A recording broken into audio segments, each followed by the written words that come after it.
ସମସ୍ତଙ୍କୁ ଏକ ବ୍ରହ୍ମ ରୂପେ ଏ ଶରୀର ବାରମ୍ବାର ପ୍ରଣାମ ଜଣାଉଛି। ମନର ସ୍ୱଭାବ ଆଜ୍ଞା, ଆମେ ଯେଉଁପରିକା ଭୌତିକ ବସ୍ତୁ ପଦାର୍ଥକୁ ଦେଖିଥାଉ, ଶୁଣିଥାଉ, ଚର୍ଚ୍ଚା କରିଥାଉ, ସେହିପରିକା ମାନିଥାଉ। ଠିକ୍ ସେମିତି ଆଧ୍ୟାତ୍ମିକ ମଧ୍ୟ ଆଜିର ଏ ଯୁଗରେ ଯଦି ଆମେ ଗଭୀର ଭାବରେ ତର୍ଜମା କରିବା, ଆଧ୍ୟାତ୍ମିକ ଦୈତ୍ୟ ପାଲଟି ଯାଇଛି ଆଜ୍ଞା। ହଁ ଆଜ୍ଞା, ଭିନ୍ନତା ପାଲଟି ଯାଇଛି। ଈଶ୍ୱର କେଉଁଠି ସ୍ୱର୍ଗରେ ରୁହନ୍ତି, ଅବତାର ନେଇକି ଆସନ୍ତି। ମୃତ୍ୟୁ ପରେ ଆମେ ଯାଇକି କେଉଁଠି ଠାକୁରଙ୍କୁ ଦର୍ଶନ କରିବା। ଏହିପରିକା ଅନେକ କଥାକାର, ଅନେକ ପ୍ରବଚକ ମାଧ୍ୟମରେ ଅଧା ଅଧର ଜ୍ଞାନରେ ବୁଝିଥିବାରୁ ଆମେମାନେ ସେହିପରିକା ମାନି ନେଇଛେ। ବିଭିନ୍ନ ପ୍ରକାରର ରଙ୍ଗ ରୂପରେ ମାୟାରେ ଈଶ୍ୱର କେଉଁଠି ଉଡ଼ୁଛନ୍ତି ଆମେ ଦେଖୁଛନ୍ତି। ଏହିପରିକା ଦେଖୁଥିବାରୁ ଆମେ ମଧ୍ୟ ସେହି ଆଧାର ରୂପରେ ତାକୁ ପରଖୁଛନ୍ତି। ଅନେକ ଲୋକ ଈଶ୍ୱରଙ୍କୁ ମାନୁଛନ୍ତି, କିନ୍ତୁ ଈଶ୍ୱରଙ୍କର ସତ୍ୟ କ'ଣ ଶାସ୍ତ୍ର ଅନୁସାରେ ପରଖିବା ପାଇଁ ଚେଷ୍ଟା ପ୍ରଚେଷ୍ଟା ମଧ୍ୟ କରୁନାହାନ୍ତି। ଅନେକ ଘରେ ଭଗବତ ଗୀତା ଅଛି, ଅନେକ ଲୋକ ପୂଜା କରୁଛନ୍ତି, ବହୁତ କମ୍ ଲୋକ ଗୀତାକୁ ପଢ଼ୁଛନ୍ତି। ଈଶ୍ୱରକୁ ବଳଶାଳୀ ଭାବୁଛନ୍ତି, ଶକ୍ତିମାନ ଭାବୁଛନ୍ତି। ଆମଠାରୁ ସେ ବିରାଟ କାୟ, ତାଙ୍କର ହାତ ଥିବ, ଅସ୍ତ୍ରଶସ୍ତ୍ରର ଆଭୂଷଣ ହେଇକି ଥିବେ, ଅନେକ ଅଳଙ୍କାର ଆଭୂଷିତ ହେଇକି ଥିବେ। ଏହିପରିକା ଯେହେତୁ ମାନିଛେ, ଯେତେବେଳେ ଏ କଥାକୁ ଶୁଣୁଛେ, ଗୋଟିଏ ଶବ୍ଦ ଅହମ୍ ବ୍ରହ୍ମାସ୍ମି, ମୁଁ ହିଁ ସେଇ ବ୍ରହ୍ମ, ଏ କଥାକୁ ଯେତେବେଳେ ଶୁଣୁଛନ୍ତି ଆମକୁ ଗୋଟେ ଅଲଗା ପ୍ରକାର ଭାବନା ପଳେଇ ଆସେ। ଅହମ୍ ବ୍ରହ୍ମାସ୍ମି ହେଲା ବେଦର ମହାବାକ୍ୟ। ଅହମ୍ ବ୍ରହ୍ମାସ୍ମି, ତତ୍ତ୍ୱମସି, ପ୍ରଜ୍ଞାନମ୍ ବ୍ରହ୍ମ, ଅୟମାତ୍ମା ବ୍ରହ୍ମ। ଏସବୁ ବାକ୍ୟକୁ ଆମେ ଯେତେବେଳେ ଶୁଣିଥାଉ ଆମକୁ ହସ ମାଡ଼େ। ମୁଁ ବ୍ରହ୍ମ କେମିତି? ଯଦିଓ କିଏ କହନ୍ତି ଈଶ୍ୱର ଆମ ଭିତରେ ଅଛନ୍ତି, ଅନେକ ଲୋକ ହସୁଥାନ୍ତି, ଅନେକ ଲୋକ ବ୍ୟଙ୍ଗ କରୁଥାନ୍ତି। ମୁଁ ଯଦି ଈଶ୍ୱର, ତାହେଲେ ଈଶ୍ୱର କୁଆଡ଼େ ଯିବେ? ତାହେଲେ ଠାକୁର ମନ୍ଦିର କେଉଁଠି, ମନ୍ଦିରରେ କାହିଁକି ବସିଛନ୍ତି? ଏହିପରିକା ଅଧୁରା ଜ୍ଞାନରେ କେବଳ ମାନିଥିବାରୁ ଅନେକ ଲୋକ ମାୟା ବନ୍ଧନରେ ବାନ୍ଧି ହୋଇଯାଆନ୍ତି, ମାୟାରୁ ମୁକ୍ତ ହୋଇପାରନ୍ତିନି। ଅନେକ ଈଶ୍ୱରୀୟ ଉପାସନାକୁ କରୁଥାନ୍ତି, ଦାନ ପୁଣ୍ୟ ଯଜ୍ଞ ଭୌତିକ କର୍ମକାଣ୍ଡ କରୁଥାନ୍ତି, କିନ୍ତୁ ଜ୍ଞାନର ଅଭାବରୁ ସେ ଈଶ୍ୱର କେଉଁଠି ଅଛନ୍ତି ସେ ଚିହ୍ନି ବି ପାରୁନାହାନ୍ତି। ଆଦିଗୁରୁ ଶଙ୍କରାଚାର୍ଯ୍ୟ ସମ୍ପୂର୍ଣ୍ଣ ବେଦକୁ ବେଦାନ୍ତକୁ ଏକ ବାକ୍ୟରେ କହିଦେଇଛନ୍ତି, ବ୍ରହ୍ମଂ ସତ୍ୟଂ ଜଗତ ମିଥ୍ୟା, ଜୀବ ବ୍ରହ୍ମୈବ ନାପରାଃ। ବ୍ରହ୍ମ ହେଲା ସତ୍ୟ, ନିତ୍ୟ ଆତ୍ମ ପଦାର୍ଥ। ଏ ଯେଉଁ ସଂସାରକୁ ଆମେ ଯେଉଁ ଦେଖୁଛେ, ଏ ସଂସାର ହେଲା ମିଥ୍ୟା, ଜୀବ ବ୍ରହ୍ମୈବ ନାପରାଃ। ଏହାର ଅର୍ଥ ହେଲା ବ୍ରହ୍ମ ମାନେ ଈଶ୍ୱର, ଜୀବମାନେ ଏ ଶରୀରକୁ ଆମେ ମାନିଛେ। ଜୀବ ବ୍ରହ୍ମ ଏଠି ପର ନୁହନ୍ତି, ଦୁଇ ନୁହନ୍ତି, ଅଲଗା ନୁହନ୍ତି, ଅଭିନ୍ନ ନୁହନ୍ତି, ଅଦ୍ୱୈତ ବି ନୁହନ୍ତି, ସେସବୁ ଏକ ହିଁ। ଅନେକ ଲୋକ କୁହନ୍ତି ମିଛମାୟା ସଂସାର କ'ଣ ଅଛି, ଏହିପରିକା କୁହନ୍ତି, କିନ୍ତୁ ଆଚରଣରେ ଆଜ୍ଞା ଯଦିଓ ଦେଖିବି ସାଂସାରିକ ମୋହମାୟାରେ ବୁଡ଼ିକି ହେଇକି ଥାନ୍ତି। ବିନା ନିଆଁରେ ଧୂଆଁ କେବେ ଆସେ କି ଆଜ୍ଞା? ଯଦିଓ ସଂସାର ମିଥ୍ୟା ନୁହଁ, ତାହେଲେ ଚିନ୍ତାଧାରା କେଉଁଠି ଉତ୍ପନ୍ନ ହେଲା? ଯଦିଓ ଭିତରେ କିଏ ଅଛନ୍ତି ବୋଲି କହୁଛନ୍ତି, ତାଙ୍କ ଆଧାର କେଉଁଠି ସେ ପାଇଲେ? ମୁଖ୍ୟତଃ ଆମେ ଅଧା ଅଧୁରା ଜ୍ଞାନରେ ଆଧ୍ୟାତ୍ମିକ ଆଚରଣ କରୁଥିବାରୁ ଆମ ଆସ୍ଥାକୁ ନେଇକି, ଆମ ବିଶ୍ୱାସକୁ ନେଇକି ବିରାଟ ବଣିଜ ଚାଲିଛି ଆଜ୍ଞା, ବିରାଟ ବେପାର ଚାଲିଛି। କିଏ ଭୋଗ ପ୍ରସାଦ ବିକିଲେ, କିଏ ତନ୍ତ୍ରମନ୍ତ୍ର ବିଦ୍ୟା କଲେ, କିଏ ରାଶିଫଳ, କିଏ ବାସ୍ତୁଦୋଷ, କେତେ କ'ଣ ଆଜ୍ଞା ଚାଲିଛି, କେତେ କ'ଣ ସଂସ୍ଥା ଚାଲିଛି। ସେ ସଂସ୍ଥାକୁ ଆମେ ବିଶ୍ୱାସ କରିକି ଆମେ ମିଛ ମାୟାରେ ପଡ଼ିଯାଉଛନ୍ତି। ଆଜିର ଚର୍ଚ୍ଚା ବହୁତ ଗଭୀର। ବିବେକ ହେଇକି ଟିକେ ତର୍ଜମା କରିବେ, ବୁଝିବା ପାଇଁ ଚେଷ୍ଟା କରିବେ। ମନକୁ ଏକାଗ୍ର କରିକି ଶାନ୍ତ ମନରେ ଏ ଶ୍ଲୋକକୁ ବୁଝିବା ପାଇଁ ଚେଷ୍ଟା କରନ୍ତୁ। ବ୍ରହ୍ମତତ୍ତ୍ୱକୁ ମାଣ୍ଡକ୍ୟ ଉପନିଷଦର ଗୋଟିଏ ଶ୍ଲୋକ ମାଧ୍ୟମରେ ଆମେ ବୁଝିବା ପାଇଁ ଚେଷ୍ଟା କରିବା। ଏହି ଶ୍ଲୋକରେ ଯାହା କଥା କୁହାଯାଇଛି ଆପଣଙ୍କର ନିଜ କଥା କୁହାଯାଇଛି। ଆପଣ ଯଦି ଏ ଶ୍ଲୋକକୁ ବୁଝିଯିବେ, ତାହେଲେ ମନ ମୁକ୍ତ ହୋଇଯିବ। ନା ଅନ୍ତଃ ପ୍ରଜ୍ଞା, ନା ବହିଃପ୍ରଜ୍ଞା, ନା ଉଭୟତଃ ପ୍ରଜ୍ଞା, ନା ପ୍ରଜ୍ଞାନମ୍ ଘରମ୍, ନା ପ୍ରଜ୍ଞମ୍, ନା ଅପ୍ରଜ୍ଞମ୍, ଆଦୃଶ୍ୟମ୍, ଆବ୍ୟବହାର୍ୟମ୍, ଆଗ୍ରାହ୍ୟମ୍, ଆଲକ୍ଷଣମ୍, ଆଚିନ୍ତୟମ୍, अव्यक्तसम एकाय प्रत्यय सारम प्रपंचम उपसमम शांतम शिवम अद्वैतम चतुर्थ मान्यते स आत्मा सविदेयम। ना अंतः प्रज्ञा, ए श्लोकर अर्थ है ना अंतः प्रज्ञा। प्रज्ञार अर्थ है अनुभव, ज्ञान और आपणकर विचार भी आम कहीपर। विचार भी से अनुभव रूपी ज्ञान ही ना आज्ञा। एठी अंतः प्रज्ञा माने आपणकर स्वप्नर वर्णना करा जायछि। स्वप्न देखुथिबा समय स्वप्न को सत्य मानिकी आमे हसुथाउ, कांदुथाउ, बिलबिले थाउ, व्याकुल तो होई थाउ। ନା ଅନ୍ତଃପ୍ରଜ୍ଞା। ଏହାର ଅର୍ଥ ହେଲା ମୁଁ ସେ ଅନ୍ତରରେ ଚାଲୁଥିବା ସ୍ୱପ୍ନ ରୂପୀ ସେ ବିଚାର ନୁହଁ, ମୁଁ ସେ ସ୍ୱପ୍ନକୁ ଦେଖୁଥିବା ଦ୍ରଷ୍ଟା। ମୋତେ ଆଧାର କରିକି ମୋ ସ୍ୱପ୍ନ ଉପରେ ଚାଲୁଛି, ମୁଁ ସେ ସ୍ୱପ୍ନକୁ ଦେଖୁଛି, ମୁଁ ସେ ସ୍ୱପ୍ନ ନୁହଁ। ନା ବହିଷ୍ପ୍ରଜ୍ଞା। ବହିଷ୍ପ୍ରଜ୍ଞା ମାନେ ଜାଗୃତ ଅବସ୍ଥାରେ ଆମେ ଯେଉଁ ସଂସାରକୁ ଦେଖୁଛେ, ସଂସାରରେ କେତେ କ'ଣ ଦେଖୁଛେ, ଗଛ ପଶୁ ପକ୍ଷୀ ତର ଲତା କେତେ କ'ଣ ଆମେ ଦେଖୁଛେ, ଏସବୁ ମୁଁ ନୁହଁ। ନା ମୁଁ ବହିଷ୍ପ୍ରଜ୍ଞା। ଏହାର ଅର୍ଥ ହେଲା ଏ ଯେଉଁ ଭୌତିକ ସଂସାରକୁ ମୁଁ ଯେଉଁ ଦେଖୁଛି ଇଏ ମଧ୍ୟ ମୁଁ ନୁହଁ। ଉଦାହରଣ, ଆମେ ଗୋଟେ ଗଛଟାକୁ ଆମେ ଦେଖୁଛେ, ଗଛର ପ୍ରତିବିମ୍ବ ଆମ ଆଖିରେ ଲେନ୍ସ ଦ୍ୱାରା ଆଖିର ରେଟିନା ଉପରେ ପ୍ରତିବିମ୍ବ ହେଉଛି।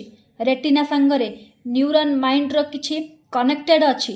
ମସ୍ତିଷ୍କରେ ଯେଉଁ ପୁରୁଣା ସ୍ମୃତି ଅଛି ସେ ସ୍ମୃତିକୁ ଆଧାର କରିକି ଆମେ ଚିହ୍ନି ପାରୁଛେ, ବୁଝିପାରୁଛେ ଏଇଟା ଗୋଟେ ଗଛ।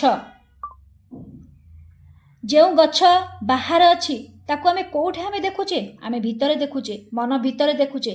କିନ୍ତୁ ମୁଁ ସେ ବହିଷ୍ପ୍ରଜ୍ଞା ବି ନୁହଁ, ମୁଁ ସେ ଗଛ ରୂପୀ ବିଚାରକୁ ଦେଖୁଥିବା ଦ୍ରଷ୍ଟା। ମୁଁ ମନର ଦ୍ରଷ୍ଟା। ଗଛକୁ ଆଖି ଦେଖୁଛି, ଆଖିକୁ ମନ ଦେଖୁଛି, ମନକୁ ମୁଁ ଦେଖୁଛି। ତେଣୁକରି ମୁଁ ସେ ବହିଷ୍ପ୍ରଜ୍ଞା ବି ନୁହଁ। ନା ଉଭୟତଃ ପ୍ରଜ୍ଞା।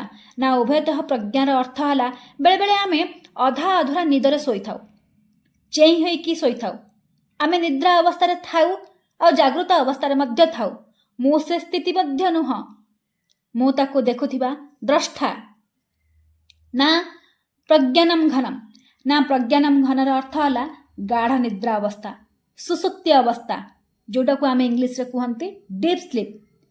ଆମେ ଯେଉଁ ରାତିରେ ଶୋଇପଡ଼ୁଛେ, ରାତି 9ଟାରେ ଆମେ ଶୋଇଲେ ସକାଳ 6ଟାରେ ଆମେ ଉଠୁଛେ। ମୋତେ ବହୁତ ଭଲ ଲାଗିଲା, ମୁଁ ବହୁତ ନିଦରେ ଶୋଇଥିଲି, ଭାରି ଶାନ୍ତି ଲାଗିଲା, ଭାରି ଆନନ୍ଦ ଲାଗିଲା, ଗୋଟେ ଭଲ ପଜିଟିଭ୍ ଫିଲିଂ ଆସିଲା, ମୋତେ ବଢ଼ିଆ ଲାଗିଲା। ଏଠି ଗୋଟେ କଥା ବୁଝିବା ଦରକାର ଯେ ସେ ନିଦ୍ରା ଅବସ୍ଥାକୁ କିଏ ଦେଖୁଛି ଆଜ୍ଞା? କିଏ ତ ପରଖୁଛି। ଯଦିଓ କିଏ ନଥାନ୍ତା ସେଠି ତାହେଲେ ତ ଆମେ ଉଠିକି ବାଉଳ ଚାଉଳ ହେଇଥାନ୍ତେ। ଯଦିଓ ଆମେ ପରିପ୍ରକାଶ କରିପାରୁଛେ, ଭାରି ଆନନ୍ଦ ଲାଗିଲା, ଭାରି ଶାନ୍ତି ଲାଗିଲା, ଭାରି ଖୁସି ଲାଗିଲା। ତ ଏଠି କିଏ ନା କିଏ ଏଇ ଅବସ୍ଥାକୁ ପରଖୁଛି, କିଏ ନା କିଏ ଏଇ ଅନୁଭବ କରୁଛନ୍ତି। ସେ ଅବସ୍ଥାକୁ ଦେଖୁଥିବା ସେ ଶକ୍ତି ହେଲେ ସେଇ ଆତ୍ମା, ସେଇ ବ୍ରହ୍ମ, ଯିଏକି ନିଦ୍ରା ଅବସ୍ଥାକୁ ଦେଖୁଛନ୍ତି। ଏଠି ମନଟା ନିଜ ସ୍ୱରୂପରେ ସମାହିତ ହେଇଯାଉଛି। ମନ ବିଚାର ରହିତ ସ୍ଥିତିରେ ସେଠି ରହିଯାଉଛି। ଆମେ ବିଚାରକୁ ଆଧାର କରିକି ସମସ୍ତ ବସ୍ତୁକୁ ପରଖିବା ପାଇଁ, ନିରୀକ୍ଷା ପାଇଁ, ବୁଝିବା ପାଇଁ ଚେଷ୍ଟା କରିବା। ବିଚାରକୁ ଆଧାର କରିକି ଆମେ ସବୁ ଜିନିଷ ବୁଝିବା ପାଇଁ ଚେଷ୍ଟା କରିବା। ଆମେ ଭାବୁଛେ ଆମେ ଅଛେ, ଯେଉଁଠି ବିଚାର ଅଛି ସେଇଠି ଆମେ ଅଛୁ, ଯେଉଁଠି ବିଚାର ନାହିଁ ଆମେ ସେଇଠି ନୁହଁ। ପରନ୍ତୁ ଏହା ସତ୍ୟ ନୁହଁ। ସତ୍ୟ ହେଲା ଗାଢ଼ ନିଦ୍ରା ଅବସ୍ଥାରେ ମନ ବିଚାର ରହିତ ସ୍ଥିତିରେ ଅଛି। ସେ ସ୍ଥିତିକୁ ଯିଏ ଦେଖୁଛନ୍ତି, ଯିଏ ଅନୁଭବ କରୁଛନ୍ତି, ସେ ହେଲେ ବ୍ରହ୍ମ, ସେ ହେଲେ ଆତ୍ମା। ଏଠି କୁହାଯାଉଛି ଯେ ନା ପ୍ରଜ୍ଞାନମ୍ ଘନମ୍। ମୁଁ ସେ ଗାଢ଼ ନିଦ୍ରା ଅବସ୍ଥା ବି ନୁହଁ, ତାକୁ ଦେଖୁଥିବା ଦ୍ରଷ୍ଟା ମୁଁ। ନା ପ୍ରଜ୍ଞମ୍ ନା ଅପ୍ରଜ୍ଞମ୍। ପ୍ରଜ୍ଞମ୍ ହେଲା ବିଚାର, ଅପ୍ରଜ୍ଞମ୍ ହେଲା ବିଚାର ରହିତ ସ୍ଥିତିରେ ଥିବା ମନ। ମୁଁ ସେ ପ୍ରଜ୍ଞମ୍ ବି ନୁହଁ, ମୁଁ ସେ ବିଚାର ରହିତ ସ୍ଥିତିରେ ମଧ୍ୟ ମୁଁ ନୁହଁ, ମନ ବି ନୁହଁ ମୁଁ। କାରଣ ବିଚାରକୁ ଯଦି ଆମେ ଦେଖିପାରୁଛନ୍ତି, ବିଚାର ରୂପୀ ସେ ବୃତ୍ତିକୁ ଆମେ ଦେଖିପାରୁଛନ୍ତି, ପରଖି ପାରୁଛନ୍ତି, ତାହେଲେ ଆପଣ ସେ ବିଚାରଠୁ ଭିନ୍ନ। ବିଚାର ଅଲଗା, ବିଚାରକୁ ଦେଖୁଥିବା ଦ୍ରଷ୍ଟା ମଧ୍ୟ ଅଲଗା। ଆଦୃଶ୍ୟମ୍। ଆଦୃଶ୍ୟମ୍ର ଅର୍ଥ ହେଲା ସେ ବ୍ରହ୍ମଶକ୍ତି ଥାଇ ମଧ୍ୟ ଅଦୃଶ୍ୟ। ତାକୁ ଆମେ ଏଇ ଚର୍ମଚକ୍ଷୁରେ ଦେଖିପାରିବାନି, ନା କାହାକୁ ଆମେ ଦେଖାଇ ପାରିବା। ଆମେ କେବଳ ତାଙ୍କୁ ଅନୁଭବ ହିଁ କରିପାରିବା। ଉଦାହରଣ, ଆମେ ଯାଉଛନ୍ତି ଗୋଟେ ହଲ୍କୁ ସିନେମା ଦେଖିବା ପାଇଁ। ସିନେମା ହଲ୍ରେ ଗୋଟିଏ ପରଦା ଥାଏ। ପରଦା ଭିତରେ ଗୋଟେ ପ୍ରୋଜେକ୍ଟର ସିନେମାକୁ ପ୍ରୋଜେକ୍ସନ୍ କରେ। ସିନେମା ଚାଲୁଥିବା ସମୟରେ ଯଦି ଆମେ ପରଦାକୁ ଦେଖିବା ପାଇଁ ପଡ଼େ, ପରଦାକୁ ଆମେ କେବେ ବି ଦେଖିପାରିବାନି। ସିନେମା ରୂପୀ ଚିତ୍ର ପଛପଟେ ସେ ଲୁଚି ଯାଇଛନ୍ତି। ସେ ଆଲୋକର ପଛପଟେ ସେ ବ୍ରହ୍ମଶକ୍ତି ଲୁଚି ଯାଇଛନ୍ତି। ପରଦାକୁ ଆଧାର କରିକି ସେ ସିନେମା ସେଠି ଚାଲୁଛି। ସିନେମା ଚାଲୁଥିବା ସମୟରେ ଆପଣ ସେ ପରଦାକୁ ଯେତେ ଦେଖିବା ପାଇଁ ଚେଷ୍ଟା କଲେ ବି ଆପଣ ସେ ପରଦାକୁ ଦେଖିପାରିବେନି। ଠିକ୍ ସେମିତି ଏଇ ଚେତନା, ଏଇ ଚୈତନ୍ୟ ଶକ୍ତି ଆଧାର କରିକି ମନର ବୃତ୍ତି ଚାଲିଛି, ଶରୀରର ସଂସାରରେ ପରିଚାଳନା କରୁଛି, ସମସ୍ତ ମନର ବିଚାର ଚାଲିଛି। ଆମେ ଯାହା ବି ବର୍ଣ୍ଣନା କରିକି ସେ ବର୍ଣ୍ଣ ଶକ୍ତି କଥା କହିବା ମାନେ ତାକୁ ଚେଷ୍ଟା ପ୍ରଚେଷ୍ଟା କରିବା କିମ୍ବା ଦେଖାଇବା ପାଇଁ ଚେଷ୍ଟା ପ୍ରଚେଷ୍ଟା କରିବା, ତାହେଲେ ଆମେ ତାକୁ ଦେଖାଇ ପାରିବାନି ନା ବୁଝାଇ ପାରିବାନି। ମନକୁ ଯେହେତୁ ଆଧାର କରିକି, ବିଚାରକୁ ଯେହେତୁ ଆଧାର କରିକି ପରଖିବା ପାଇଁ ଚେଷ୍ଟା ପ୍ରଚେଷ୍ଟା କରିବା, ତାଙ୍କ ପଛପଟେ ବିଚାର ରହିତ ସେ ନିର୍ମଳ ସ୍ୱଚ୍ଛ ପରଦାକୁ ଆମେ କେବେ ବି ଚାହିଁଲେ ବି ଦେଖିପାରିବାନି। ସେ ଶକ୍ତିକୁ ମନର ପଛପଟେ, ସେ ଶକ୍ତି ମନର ପଛପଟେ ଅଛନ୍ତି। ବିଚାର ଯାହାକୁ ଆଧାର କରିକି ପରିଦର୍ଶନ ହେଉଛି, ସେ ଚେତନାକୁ ଆମେ ବୁଝିପାରିବାନି ନା କାହାକୁ ବୁଝେଇ ପାରିବାନି, କାହାକୁ ଦେଖେଇ ବି ପାରିବାନି। ଯେମିତି ସେଠି ସିନେମା ଚାଲୁଥିବା ସମୟରେ ପରଦାକୁ ଆମେ ଦେଖେଇ ପାରୁନାହାନ୍ତି, ସେମିତି ଆମେ ସେଇ ବିଚାରକୁ ଆଧାର କରିକି ସେ ବ୍ରହ୍ମଶକ୍ତିକୁ ପରିକଳ୍ପନା ମଧ୍ୟ କରିପାରିବାନି କିମ୍ବା ବୁଝେଇ ପାରିବାନି। ଚେଷ୍ଟା ପ୍ରଚେଷ୍ଟା ଆମେ କରୁଛେ କେବଳ ତାଙ୍କୁ ଅନୁଭବ କରିବା ପାଇଁ। ତାଙ୍କୁ ଆଧାର କରିକି ଏ ସଂସାରର ସବୁ କିଛି ଚାଲିଛି, ସେ ବିଚାର ତାକୁ ଆଧାର କରିକି ହିଁ ଚାଲିଛି। ନା ବ୍ୟବହାର୍ଯ୍ୟମର ଅର୍ଥ ହେଲା ବ୍ୟବହାର ରୂପକ ଆମେ ସେ ବ୍ରହ୍ମଶକ୍ତିକୁ ଦେଖାଇ ପାରିବାନି, ନିଜେ ଅନୁଭବ କରିବା, ଅନ୍ୟକୁ ବ୍ୟବହାର ରୂପରେ ଦର୍ଶାଇ ବି ପାରିବାନି। ଉଦାହରଣ, ଆଲୋକକୁ ଦେଖୁଥିବା ଆମେ ରାତିରେ ଯେକୌଣସି ଆଲୋକ ପଡ଼ୁ କିମ୍ବା ସକାଳର ସୂର୍ଯ୍ୟ କିରଣ, ଯେତେବେଳେ ଆମେ ସକାଳୁ ସୂର୍ଯ୍ୟଙ୍କୁ ଦେଖୁଛନ୍ତି, ସେ ସୂର୍ଯ୍ୟ କିରଣ ହଉ, ଆଲୋକକୁ ଆଧାର କରିକି ଆମେ ସମସ୍ତ ବସ୍ତୁକୁ, ସମସ୍ତ ଜିନିଷକୁ ଦେଖିପାରିବା। କିନ୍ତୁ ଆଲୋକକୁ ଆମେ ଏଠି ଅଛି, ସେଠି ଅଛି, ଏଠି ନାହିଁ, ସେଠି ନାହିଁ ଆମେ କେବେ ଦେଖାଇ ପାରିବା କି? ଆମେ ତାଙ୍କୁ ଦର୍ଶାଇ ପାରିବାନି। କାରଣ ଆଲୋକ ହେଲେ ଦ୍ରଷ୍ଟା, ଶକ୍ତିର ଆଧାର। ବିଶ୍ୱକୁ ଆମେ ବସ୍ତୁ ରୂପରେ ଦେଖାଇ ପାରିବାନି। ଠିକ୍ ସେମିତି ଏଠି ଯେଉଁ ବ୍ରହ୍ମଶକ୍ତି ଅଛନ୍ତି, ସେ ହେଲେ ଆଧାର। ତାଙ୍କୁ ଆପଣ ଅନୁଭବ କରିପାରିବେ। ଭାବନ୍ତୁ, ଆଖି ଦ୍ୱାରା କିଏ ଦେଖୁଛନ୍ତି, କାନ ଦ୍ୱାରା କିଏ ଶୁଣୁଛନ୍ତି, ଜିଭ ଦ୍ୱାରା କିଏ ଚାଖୁଛନ୍ତି, ଶରୀର ଇନ୍ଦ୍ରିୟକୁ କିଏ ପରଖୁଛନ୍ତି, ମନର ବିଚାରକୁ, ମନର ବୃତ୍ତିକୁ କିଏ ଦେଖୁଛନ୍ତି? ସେ ପ୍ରଥମ, ସେ ଅଦ୍ୱୈତ, ସେ ବିଷୟ, ସେ ବସ୍ତୁ ନୁହଁ। ତାଙ୍କୁ ବସ୍ତୁ ରୂପରେ ଆମେ ଦେଖାଇ ପାରିବାନି। ଆଲୋକକୁ ଆମେ ଦେଖିପାରିବା, ଆଲୋକ ଦ୍ୱାରା ସମସ୍ତ ବସ୍ତୁକୁ ଦେଖିପାରିବା, କିନ୍ତୁ ଆଲୋକକୁ ଏଠି ଅଛି, ସେଠି ଅଛି ଆମେ କାହାକୁ ଦେଖାଇ ପାରିବାନି। ଠିକ୍ ସେମିତି ହିଁ ସେ ବ୍ରହ୍ମଶକ୍ତିକୁ ଆଧାର କରିକି ମନ, ଇନ୍ଦ୍ରିୟ, ଶରୀର ପରିଚାଳନା ହେଉଛି। ଯେହେତୁ ସେ ବିଷୟ, ତାଙ୍କୁ ବସ୍ତୁ ରୂପରେ କାହାକୁ ଦେଖାଇ ବି ପାରିବାନି। ଆଗ୍ରହମର ଅର୍ଥ ହେଲା ତାଙ୍କୁ ଗ୍ରହଣ ବି କରିପାରିବାନି। ସେ ଅଛନ୍ତି, ସେ ଥିଲେ, ସେ ରହିବେ। ଗ୍ରହଣ ତାକୁ କରାଯାଏ ଯେଉଁ ଜିନିଷ ନଥାଏ। ଆପଣ ଭାବୁଥିବେ କୈଳାସକୁ ଯିବେ, ବୈକୁଣ୍ଠକୁ ଯିବେ, ସ୍ୱର୍ଗକୁ ଯାଇକି ଆତ୍ମାକୁ ଗ୍ରହଣ କରିବେ, ଆତ୍ମା ସାକ୍ଷାତକାର କରିବେ। ନା, ସେ ଅଛନ୍ତି, ଏଇ ମୁହୂର୍ତ୍ତରେ ବି ଆପଣଙ୍କ ପାଖରେ ଅଛନ୍ତି। ଆପଣ ହିଁ ସେ ଭିତରେ ଅଛନ୍ତି। ଆପଣଙ୍କ ଭିତରେ ଗ୍ରହଣ କରିବାର ଆବଶ୍ୟକ ନାହିଁ ସେଠି। ଆଲକ୍ଷଣ ଅର୍ଥ ହେଲା ତାଙ୍କର କୌଣସି ଲକ୍ଷଣ ନାହିଁ। ଯଦି ଆମେ ଚିହ୍ନିବା, ଦେଖିପାରିବାନି, କାରଣ ଆମେ ବୁଝିଥିଲେ ଆଲୋକକୁ ଆଧାର କରିକି ସମସ୍ତ ବସ୍ତୁକୁ ଆମେ ଦେଖିପାରୁଛେ, କିନ୍ତୁ ଆଲୋକର କୌଣସି ଲକ୍ଷଣକୁ ଆମେ ଚିହ୍ନି ପାରିଲେନି, ଦର୍ଶାଇ ପାରିଲେନି। ଠିକ୍ ସେମିତି ଏଇ ବ୍ରହ୍ମଶକ୍ତି, ଏଇ ଆତ୍ମାର କୌଣସି ଲକ୍ଷଣ ହିଁ ନାହିଁ। ଚିନ୍ତୟର ଅର୍ଥ ହେଲା ଆମେ ଚିନ୍ତା ଦ୍ୱାରା ବି ଆତ୍ମଶକ୍ତିକୁ ପରିକଳ୍ପନା କରିପାରିବାନି। କାରଣ ଆମ ଚିନ୍ତା ଶକ୍ତିକୁ ସେ ଦେଖୁଛନ୍ତି, ମନର ସବୁ ବୃତ୍ତିକୁ ସେ ଦେଖୁଛନ୍ତି। ସେଇଥିପାଇଁ ଆମେ ଈଶ୍ୱରଙ୍କୁ କହୁଛନ୍ତି ଅନ୍ତର୍ୟାମୀ। ଯେହେତୁ ସେ ବିଚାରକୁ ସେ ଦେଖୁଛନ୍ତି, ଆମେ ତାଙ୍କୁ କେମିତି ଦେଖିପାରିବା? ତାଙ୍କୁ ଦୃଶ୍ୟ ରୂପରେ ଆମେ କେମିତି ଦେଖିପାରିବା? ତେଣୁକରି ତାଙ୍କୁ ଚିନ୍ତନ ବି କରିହେବନି କି ବୁଝି ବି ହେବନି। ଆବ୍ୟକ୍ତସ୍ୟମ୍, ଉପଦେଶ ମାଧ୍ୟମରେ ଆମେ କାହାକୁ ଚିହ୍ନେଇ ବି ପାରିବାନି କି ବୁଝେଇ ବି ପାରିବାନି। ମିଠାଟାକୁ ଆପଣ ଖାଇକିରି ହିଁ, ଚାଖିକିରି ହିଁ ତାର ଟେଷ୍ଟ କ'ଣ ଜାଣିପାରିବେ। ସେମିତି ଆତ୍ମା ସାକ୍ଷାତକାର କରିକି ସେ ବ୍ରହ୍ମକୁ, ସେଇ ଆତ୍ମାକୁ ତୁରୀୟ ମନକୁ ନେଇକି ଆପଣ ଅନୁଭବ କରିପାରିବେ। ତାକୁ ଉପଦେଶ ଦ୍ୱାରା ଅନ୍ୟକୁ ବୁଝେଇ ପାରିବେନି, କେବେ ବି ବୁଝେଇ ପାରିବେନି। ଏକାତ୍ମା ପ୍ରତ୍ୟୟ ସାରର ଅର୍ଥ ହେଲା ଆତ୍ମା ହେଲା ଏକ, ସେ ଅଦ୍ୱୈତ। ଏକ ଆତ୍ମାକୁ ଆଧାର କରିକି ଏ ସଂସାରର ସମସ୍ତ ଶରୀର, ଜଡ଼, ଚେତନା, ପଦାର୍ଥ ସଂସାରର ପରିଚାଳନା ହେଉଛନ୍ତି। ସେ ଆଧାର ପ୍ରତ୍ୟେକ କଣକଣିକାରେ ଅଛନ୍ତି। ସେ ଏକତାକୁ ନ ବୁଝିପାରିକି ସୀମିତ ଶରୀରକୁ ନିଜର ଭାବିକି ଅନ୍ୟ ଶରୀର ସାଙ୍ଗରେ ଆମେ ଅନ୍ତରପାନ୍ତର କରୁଛେ। ଅଜାଣତରେ ଆମେ ଅଶାନ୍ତି ମଧ୍ୟ ହେଉଛେ।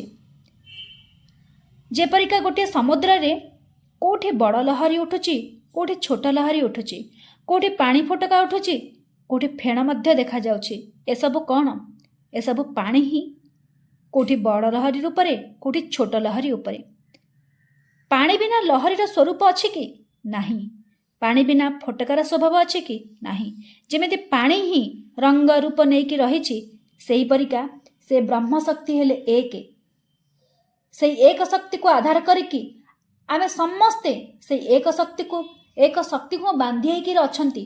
ସେଇଥିପାଇଁ କୁହାଯାଏ ବସୁଧୈବ କୁଟୁମ୍ବକମ୍। ଏ ସମସ୍ତ ବସୁଧା ହେଲା, ଏ ସମସ୍ତ ପୃଥିବୀ ହେଲା ଗୋଟିଏ ପରିବାର। ପ୍ରପଞ୍ଚ ଉପଶମମ୍। ପ୍ରପଞ୍ଚ ଉପଶମମ୍ ହେଲା ପୃଥିବୀ, ଜଳ, ଅଗ୍ନି, ବାୟୁ, ଆକାଶ। ଏ ପଞ୍ଚଭୂତ ଆତ୍ମଶକ୍ତିକୁ ଆଧାର କରିକି ଆତ୍ମଶକ୍ତିରେ ଉତ୍ପତ୍ତି ହେଇଛନ୍ତି। ଆତ୍ମଶକ୍ତି ହିଁ ଶେଷରେ ବିଲୀନ ମଧ୍ୟ ହେଇକି ସମାହିତ ହେଉଛନ୍ତି। ପଞ୍ଚଭୂତ ହେଲେ ଆତ୍ମଶକ୍ତି ହିଁ। ପଞ୍ଚଭୂତ ମାନେ ଯିଏ ନଥାଇକି ଥିବା ପରିକା ପରିପ୍ରକାଶ ହୁଅନ୍ତି। ମରୁଭୂମିରେ ଆମେ ଦେଖୁଥିବା ପାଣି ନଥାଇ ମଧ୍ୟ ଖରାର ତେଜରୁ ପାଣି ପରିକା ଆମକୁ ପରିପ୍ରକାଶ ହୁଏ। ଆମେ ତା ପଛରେ ଗୋଡ଼େଇ ଗୋଡ଼େଇ ଯିବା, ସେ ଆଗକୁ ଆଗକୁ ଯିବ। ପାଣି ନଥାଇ ମଧ୍ୟ ପାଣି ପରିକା ପରିପ୍ରକାଶ ହୁଏ। ଏଠି ସେମିତି ପଞ୍ଚଭୂତ ଆଜ୍ଞା ଭୂତ, ଯିଏକି ନଥାଇ ମଧ୍ୟ ପରିପ୍ରକାଶ ଆମକୁ ଦେଖାଯାଏ, ଯିଏକି ପରିବର୍ତ୍ତନ ହେଇ ଚାଲିଛି। ଏ ପରିବର୍ତ୍ତନଶୀଳ ସଂସାରରେ, ଏ ପରିବର୍ତ୍ତନଶୀଳ ଜଗତରେ ଯିଏ ଅପରିବର୍ତ୍ତନ ଶକ୍ତି ଅଛନ୍ତି, ସେ ହେଲେ ଆପଣ, ସେ ହେଲେ ଆତ୍ମା, ସେ ହେଲେ ବ୍ରହ୍ମ। ଶାନ୍ତମ୍। ଆତ୍ମା ନିଜେ ହିଁ ଶାନ୍ତ, ନିଜେ ହିଁ ପରମାନନ୍ଦ ସ୍ୱରୂପ। ଆମେ ଅବିଦ୍ୟା, ଅସ୍ମିତା ଏସବୁ କଥାକୁ ନ ବୁଝିପାରିକି, ନ ଜାଣିକି କେବେ କେଉଁଠିକାର ମୃତ୍ୟୁ ହେଇଛି, ସେଇ ମୃତ୍ୟୁ ହେବା ସଙ୍ଗେ ସଙ୍ଗେ ଆମେ ଆତ୍ମା ଶାନ୍ତି ପାଇଁ କେତେ କ'ଣ କର୍ମକାଣ୍ଡ କରୁଛେ। ଭୂଦାନ, ବସ୍ତ୍ରଦାନ, ଗୋଦାନ କରି ଆଧାର ଶାନ୍ତ ମାନେ ତାଙ୍କୁ ଆତ୍ମା ଶାନ୍ତ ପାଇଁ କେତେ କ'ଣ କରୁଛେ। କିନ୍ତୁ ଆମେ ଜାଣିନେ ଯେ ଆତ୍ମା ସ୍ୱତଃ ଶାନ୍ତ। ସେହି ଶାନ୍ତ ଆନନ୍ଦର ଲହରୀ, ତାଙ୍କୁ ଆମେ କ'ଣ ଶାନ୍ତ କରିବା? ତେଣୁକରି ଆତ୍ମା ନିଜେ ନିଜସ୍ୱ ଶାନ୍ତ। ଆମେ ତାଙ୍କୁ ଏ କଥାକୁ ନ ଜାଣିକି ଆମେ ଅନେକ କର୍ମକାଣ୍ଡ କରନ୍ତି ଆତ୍ମାକୁ ଶାନ୍ତି କରିବା ପାଇଁ। ଶିବମ୍ର ଅର୍ଥ ହେଲା ଆତ୍ମା ସ୍ୱରୂପ। ଶିବ ଆଦିଯୋଗୀ ଥିଲେ। ଯୋଗ ବଳରେ, ଧ୍ୟାନ ସାହାଯ୍ୟରେ ଆମେ ସେ ଆତ୍ମଶକ୍ତିକୁ ଜାଣିପାରିବା, ଚିହ୍ନିପାରିବା, ଆଉ ଶେଷରେ ଆତ୍ମା ସାକ୍ଷାତକାର ମଧ୍ୟ କରିପାରିବା। ଅଦ୍ୱୈତମ୍। ଏ କଥାକୁ ମନ ଜାଣିପାରିବ, ବୁଝିପାରିବ, ତାହେଲେ ମନ ମୁକ୍ତ ହୋଇଯିବ। ଅଦ୍ୱୈତର ଅର୍ଥ ହେଲା ଆତ୍ମା ଦୁଇଟି ନୁହନ୍ତି, ଆତ୍ମା ହେଲେ ଏକ। ସେ ମୋ ଭିତରେ, ସେଇ ଆପଣଙ୍କ ଭିତରେ, ସେ ଗୋଟେ ପିମ୍ପୁଡ଼ି ଭିତରେ, ସେ ଗୋଟେ ହାତୀ ଭିତରେ, ସବୁଠି ୟତ୍ର ତତ୍ର ସବୁଠି ସେ ଆତ୍ମଶକ୍ତି ହିଁ ଅଛନ୍ତି। ଯେତେବେଳେ ମନକୁ ଶାନ୍ତ, ସ୍ଥିର, ଅନ୍ତର୍ମୁଖୀ କରିକି ତୁରୀୟ ଦର୍ଶନ କରିବେ, ବ୍ରହ୍ମ ଦର୍ଶନ କରିପାରିବେ। ମନକୁ ତୁରୀୟ ସ୍ଥିତିରେ ନେଇକି ଯାଇପାରିବେ। ଆପଣ ଦେଖିବେ ଯେ ମୁଁ ହିଁ ସମସ୍ତଙ୍କ ଭିତରେ ଅଛି। ମୁଁ ଏଠି, ମୁଁ ସେଠି, ମୋ ବିନୁ କିଛି ନୁହଁ, ମୁଁ ହିଁ ମୁଁ। ସେ ସ୍ଥିତିରେ ଗୋଟିଏ ରାଜା, ଗୋଟିଏ ରଙ୍କ, ଗୋଟିଏ ଧନୀ, ଗୋଟିଏ ଗରିବ, ଗୋଟିଏ ମୂର୍ଖ, ପଶୁ, ପକ୍ଷୀ, କୀଟ, ପତଙ୍ଗ, ତରୁ, ଲତା ସମସ୍ତେ ଏକ। ସେ ଏକତାକୁ ଆପଣ ଦେଖିପାରିବେ। ତେବେ ଯାଇକି ମନ ସମ୍ପୂର୍ଣ୍ଣ ସମଦୃଷ୍ଟି ଆସିବ। ମନରେ ଥିବା କ୍ରୋଧ, କାମ, ଅହଙ୍କାର, ଅହମ୍ଭାବ, ଈର୍ଷା ଏ ରୋଗ ସବୁ ମିଟିଯିବ। ମନ ଶାନ୍ତ ହୋଇଯିବ, ମନ ସ୍ଥିର ହୋଇଯିବ, ମନ ମୁକ୍ତ ହୋଇଯିବ। ମନ ସ୍ଥିର ହୋଇକି ଏ ସ୍ଥିତିକୁ ହିଁ ମୁକ୍ତ କୁହାଯାଏ। ଆତ୍ମା ହେଲେ ସେ ଏକ। ସେ ଏକ ଶକ୍ତିକୁ ଆଧାର କରିକି ସମସ୍ତ ପଞ୍ଚଭୂତ ପରିଚାଳନା ହେଉଛନ୍ତି। ଚତୁର୍ଥ ମାନ୍ୟତେ। ମନର ଚାରୋଟି ସ୍ଥିତି ଅଛି, ଜାଗୃତ, ସ୍ୱପ୍ନ, ସୁଷୁପ୍ତି, ତୁରୀୟ। ମୁଁ ସେ ଚତୁର୍ଥ ଅବସ୍ଥା, ମୁଁ ସେ ତୁରୀୟ ଅବସ୍ଥା। ମୁଁ ଯେଉଁ ଅବସ୍ଥାକୁ ମୋତେ ହିଁ ଚିହ୍ନିପାରିବି, ଜାଣିପାରିବି। ସମସ୍ତଙ୍କ ଭିତରେ ମୁଁ ବୁଝିପାରିବି ଯେ ମୁଁ ଏକ। ମୁଁ ସେ ଚତୁର୍ଥ ତୁରୀୟ ଅବସ୍ଥା। ସ ଆତ୍ମା ସବିଦେୟମ୍। ମୁଁ ମୁକ୍ତ। ମୋତେ କେହି ବାନ୍ଧି ପାରିବେ ନାହିଁ, ମୋତେ କେହି ମାରିପାରିବେ ନାହିଁ, मु देश काल वस्तुर ऊर्ध्वे देश माने सीमा नाही मोर काल माने मु सदा सर्वदा थिली अच्छी रहिबी वस्तु माने मु प्रत्येक कणकणिकार अच्छी ना अस्त्र शस्त्र मते काटी परिबो ना मु मते पानी भी भिजई परिबो ना अग्नि भी जळई परिबो मु अजर मु अमर जेतेबेले ए संसार रे किछि नथिला मु थिली संसार रे किछि भी रहिबनी मु रहिबी आपण ही स्वयं आत्मा आपण ही ब्रह्म आपण ही से तुल्य अवस्था मन को शांत चित्त पूरा अंतर्मुखी करिकी जेतेबेले तुल्य अवस्था को जिबे सेतेबेले आपण जानि परिबे आपण ही स्वयं आत्मा आपण ही स्वयं ब्रह्म आपण ही से परमात्मा ए शरीर सदा सर्वदा थाए सठिक ज्ञान को आचरण करिकी आत्म साक्षात्कार करिकी निज जीवन को धन्य करिबा।